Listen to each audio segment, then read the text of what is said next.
Alors, aujourd'hui, je vais parler du jaune.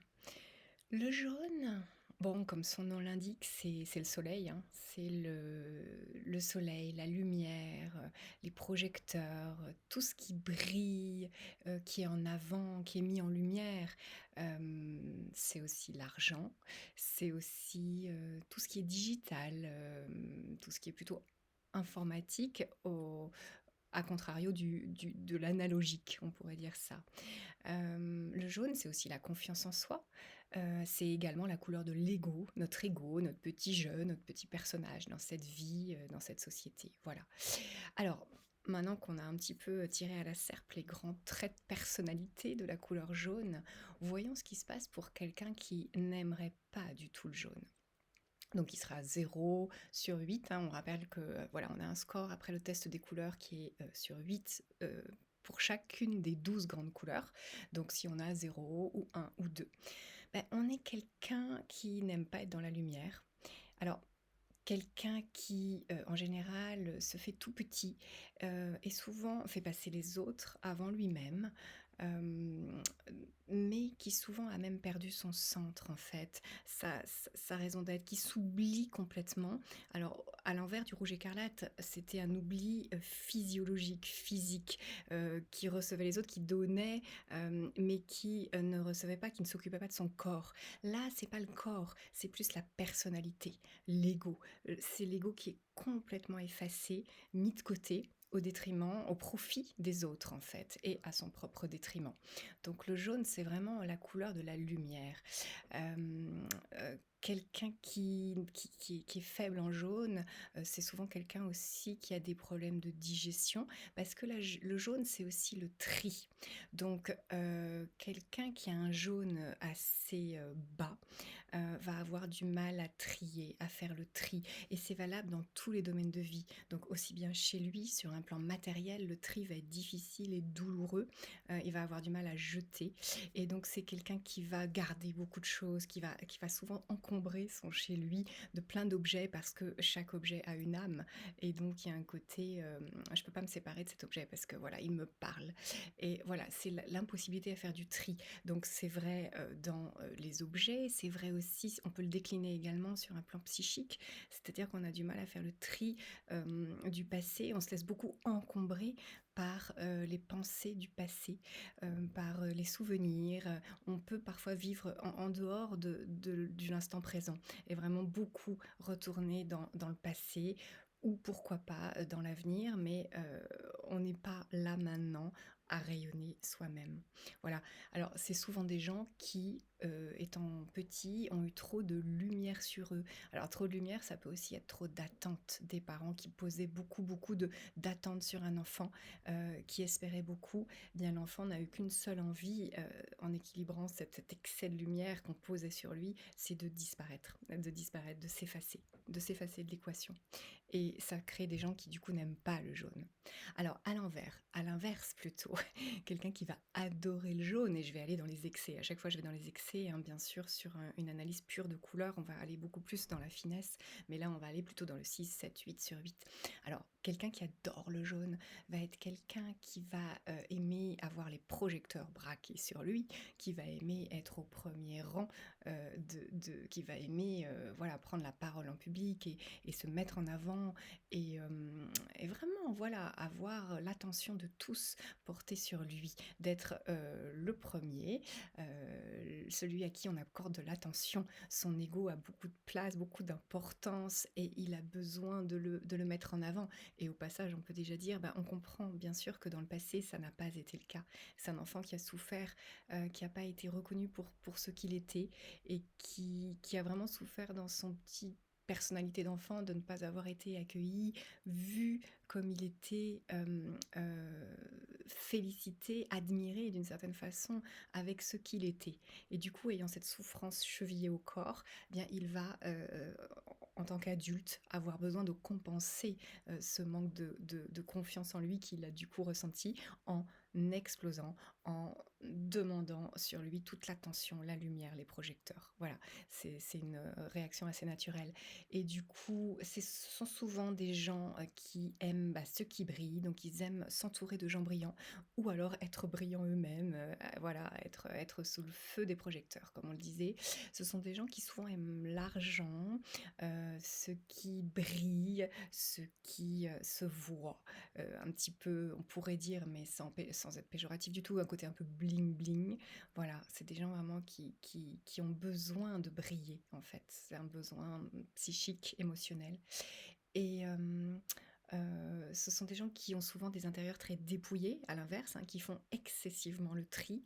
Donc un tri parfois presque drastique, puisqu'on va aller sur des univers, ils ont besoin de n'avoir pratiquement rien autour d'eux, que ce soit hyper lumineux, que la lumière arrive partout, que ce soit net, sans bazar, sans rien qui traîne. Voilà, il y a un côté vraiment dans le jaune. Ce sont des gens en général qui aiment tout ce qui est digital, numériques qui sont assez fascinés par tout ce qui est informatique, l'IA et tout ce que notre monde numérique permet aujourd'hui de faire. Voilà, ils sont très numériques au détriment du coup de l'analogique. Euh, voilà, et ce sont des gens emplis de confiance en eux qui peuvent avoir une belle âme de leader. Alors attention toujours hein, dans les excès, hein, c'est ce qu'on verra quand on analysera les couleurs pour chaque personne précisément. Eh bien, voilà, il y a toujours le revers de la médaille de ne pas être trop. Hein, comme toujours, quand on est trop, eh bien, on écrase un peu tout le reste. Voilà, quand on est trop dans la lumière. Donc, il faut toujours penser à compenser.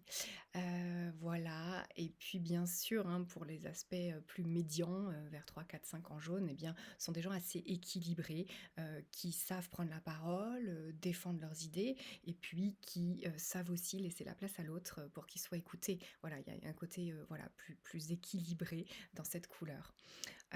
Bon, je vais vite pour voilà, faire une vidéo assez concise. C'est pour vous donner un peu l'idée de toutes ces magnifiques couleurs qui nous entourent.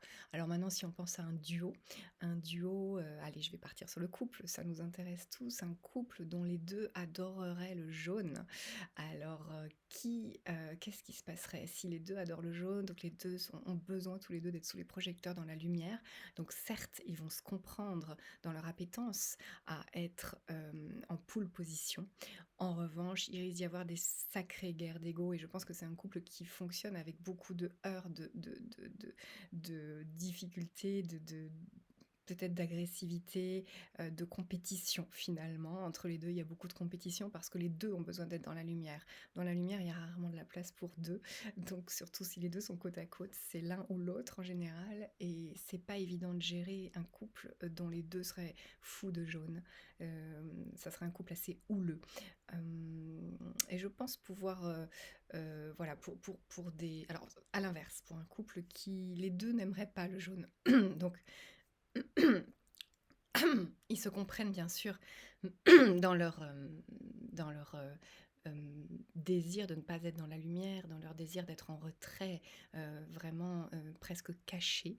Euh, mais c'est peut-être un couple qui va manquer d'allant parce que on a besoin quand même dans un duo d'avoir quelqu'un qui porte un peu, qui est dans la lumière, qui va...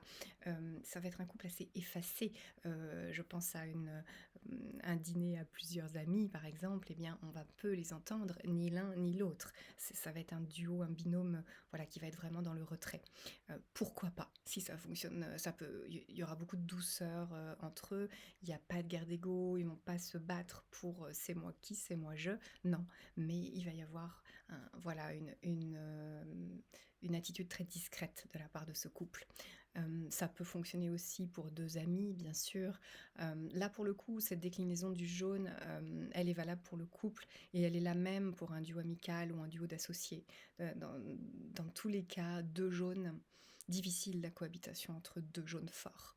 Et très aisée la cohabitation entre deux jaunes faibles, mais avec ce côté à admettre que aucun des deux ne sera dans la lumière. Voilà.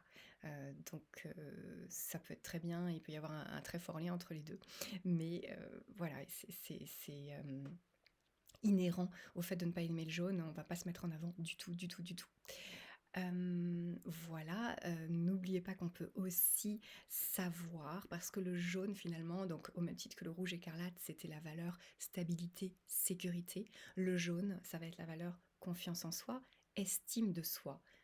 égaux d'une certaine façon, mais on le sait tous, l'ego est nécessaire, il ne faut pas écraser l'ego, à tout prix, il faut vivre avec. On a besoin d'un petit peu d'ego, bien sûr, et donc ça va être tout ça, le jaune, cette valeur confiance en soi, et de même, le test des couleurs va nous permettre de voir, eh bien, qu'est-ce qui nous permet de nous sentir en confiance en nous? Donc de même, on peut être en confiance en soi, eh bien, par exemple, quand on est en évolution permanente, quelqu'un qui se remet en question, quelqu'un qui est dans l'ouverture, le changement, les voyages, voilà, qui n'arrête pas de vivre des expériences différentes, beh, ça peut lui amener une forme d'énorme confiance en lui, parce que bien, il se dit: «Mais j'en suis capable et j'en suis capable et ça aussi», donc cette variété peut lui amener une forme de confiance.